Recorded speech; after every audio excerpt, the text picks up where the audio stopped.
IPL 2025 में Mumbai Indians MI सहित 4 टीमें Gujarat Titans, royal Challengers Bengaluru, Punjab Kings और एमआई प्लेऑफ के लिए क्वालिफाई कर चुकी हैं। मुंबई इंडियंस खेमे में बहुत से ऐसे खिलाड़ी हैं जो फ्लॉप हुए हैं, जैसे रोहित शर्मा ही 12 मैच खेले उसमें से 9 बार फ्लॉप रहे, केवल 2-3 बार ही अच्छे स्कोर बना पाए। दूसरी ओर रॉबिन मिंज को केवल 2 ही मौके दिए गए हैं। यदि मुंबई इंडियंस अपने अंतिम लीग मैच में युवा विकेटकीपर बल्लेबाज रॉबिन मिंज को मौका देती है, तो उनकी रणनीति उनकी ताकत, टीम की ज़रूरतों और विपक्षी टीम की रणनीति पर आधारित होनी चाहिए। रॉबिन मिंज, जिन्हें झारखंड का गेल और नेक्स्ट धोनी कहा जाता है, अपनी आक्रामक बल्लेबाजी और पावर हिटिंग के लिए जाने जाते हैं। यहां दी गई रणनीति उनके लिए उपयुक्त हो सकती है।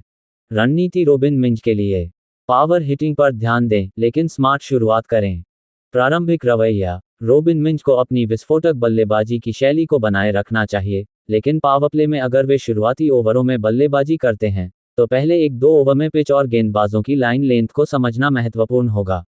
इसके बाद वे अपने शॉट्स की रेंज, विशेषकर लॉफ्टेड कवर ड्राइव और लॉन्ग ऑन ऑफ की दिशा में बड़े शॉट्स का उपयोग कर सकते हैं। स्थितिगत जागरूकता: अगर एमआई पहले बल्लेबाजी कर रही है और स्कोर 4-5 ओवर में 40-50 के आसपास है, तो मिंज को आक्रामक रुख अपनाना चाहिए ताकि रन रेट को बढ़ाया जा सके। यदि बाद में बल्लेबाजी का मौका मिलता है, जैसे मध्य या डेथ ओवरों में, तो उन्हें तुरंत बड़े शॉट्स खेलने पर ध्यान देना चाहिए, क्योंकि उनकी फिनिशर की भूमिका होगी। विपक्षी गेंदबाजों का विश्लेषण: तेज गेंदबाजों के खिलाफ मिंज को तेज गेंदबाजों के खिलाफ अपने फ्रंट फुट गेम का उपयोग करना चाहिए, खासकर अगर पिच बल्लेबाजी के लिए अच्छी हो। उनकी पावर हिटिंग क्षमता को देखते हुए वे शॉर्ट पिच गेंदों पर पुल और हुक शॉट्स खेल सकते हैं। स्पिनरों के खिलाफ मिंज को स्पिन गेंदबाजों के खिलाफ सावधानी बरतनी होगी, खासकर अगर विपक्ष में युजवेंद्र चहल, रविचंद्रन अश्विन या अन्य अनुभवी स्पिनर हों। उन्हें स्वीप और लॉफ्टेड शॉट्स के साथ स्पिनरों पर दबाव बनाने की कोशिश करनी चाहिए, लेकिन आउटफील्ड में फील्डर्स की स्थिति को ध्यान में रखना होगा। डेथ ओवरों में: यदि मिंज डेथ ओवरों में बल्लेबाजी करते हैं, तो उन्हें यॉर्कर और धीमी गेंदों के लिए तैयार रहना चाहिए। वे अपनी ताकत का उपयोग लॉन्ग ऑन और मिड विकेट की दिशा में बड़े शॉट्स के लिए कर सकते हैं। टीम की स्थिति के अनुसार भूमिका: शीर्ष क्रम में अगर मिंज को रोहित शर्मा या सूर्यकुमार यादव जैसे सीनियर खिलाड़ियों के साथ ओपनिंग या नंबर 3-4 पर बल्लेबाजी का मौका मिलता है, तो उन्हें शुरू में स्ट्राइक रोटेट करने और साझेदारी बनाने पर ध्यान देना चाहिए। इसके बाद पावरप्ले के आखिरी ओवरों या मध्य ओवरों में आक्रामकता बढ़ानी चाहिए। फिनिशर की भूमिका: एमआई की रणनीति में मिंज को फिनिशर के रूप में इस्तेमाल करने की संभावना अधिक है, जैसा कि उनके डीवाई पाटिल टूर्नामेंट और सैयद मुश्ताक अली ट्रॉफी में प्रदर्शन से पता चलता है। इस स्थिति में उन्हें 15वें ओवर के बाद हर गेंद का अधिकतम उपयोग करना चाहिए, खासकर बड़े शॉट्स और गैप में चौके छक्के लगाने पर। विकेट कीपिंग: अगर मिंज विकेट कीपिंग करते हैं, तो उन्हें स्टंपिंग और रन आउट के अवसरों पर तेज रहना होगा, खासकर स्पिन गेंदबाजों के खिलाफ। उनकी चुस्ती और फुर्ती एमआई के फील्डिंग प्रयासों को मजबूत कर सकती है। नेट रन रेट एनआरआर को ध्यान में रखें। एमआई का एनआरआर 1.156 है, जो काफ़ी मजबूत है।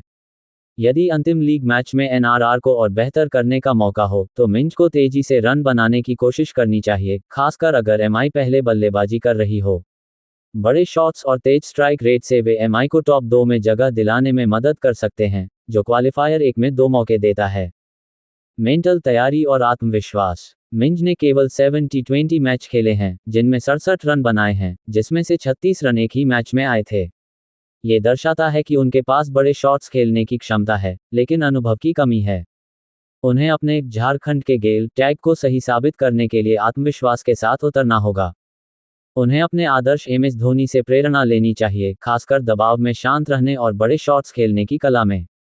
एमआई के कोचिंग स्टाफ, विशेष रूप से महिला जयवर्धने, उनकी कच्ची प्रतिभा पर भरोसा करते हैं, इसलिए उन्हें बिना डर के अपनी स्वाभाविक शैली में खेलना चाहिए। विपक्षी टीम के आधार पर अनुकूलन: एमआई का अंतिम league match Punjab Kings PBKS के खिलाफ है। पीबीकेएस के पास अर्शदीप सिंह जैसे तेज गेंदबाज और युजवेंद्र चहल जैसे स्पिनर हैं।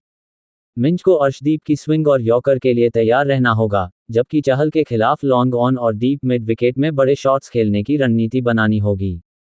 निष्कर्ष: रॉबिन मिंज को अपनी पावर हिटिंग और आक्रामक शैली को बनाए रखना चाहिए, लेकिन पिच की स्थिति, गेंदबाजों के प्रकार और एमआई की बल्लेबाजी स्थिति के आधार पर स्मार्ट बल्लेबाजी करनी होगी। अगर वे मध्य या डेथ ओवरों में बल्लेबाजी करते हैं, तो उनकी फिनिशर की भूमिका में तुरंत बड़े शॉट्स खेलने की जरूरत होगी। साथ ही विकेट कीपिंग में चुस्ती और फील्डिंग में योगदान से वे एमआई के लिए ऑलराउंड प्रभाव डाल सकते हैं। उनकी रणनीति का मुख्य लक्ष्य एमआई के एनआरआर को बेहतर करना और प्लेऑफ से पहले आत्मविश्वास हासिल करना होना चाहिए।